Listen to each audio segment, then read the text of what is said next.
Hey everybody, it's Mr. Hasquin, and I'm back with more things that you should know by being alive. And today I want to take the opportunity to recognize Phillis Wheatley. Her voice broke barriers. She's the first African American woman to publish a book of poetry in the United States. She's a powerful reminder of the intellect and the resilience of the enslaved.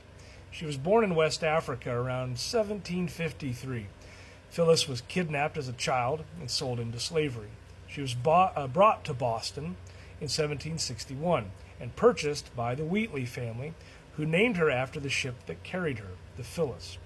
But here's where her story veers from what many expect of an enslaved girl in colonial America.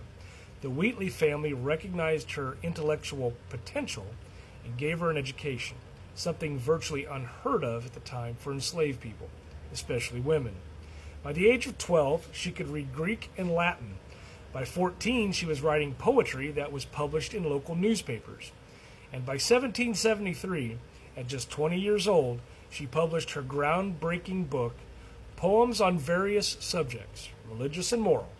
She became a literary celebrity in both America and Europe, with admirers ranging from George Washington, who invited her to meet him, all the way to Voltaire in France. But her accomplishments weren't just about art. Phillis Wheatley's mere existence as an enslaved, educated, and eloquent black woman challenged the racist assumptions of her time.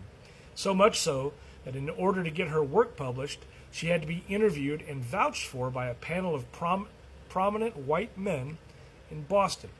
They were there just to prove she had written the poems herself. Despite her fame, Phillis was still enslaved for much of her early life. She was eventually freed after her book's publication, but freedom came with hardship.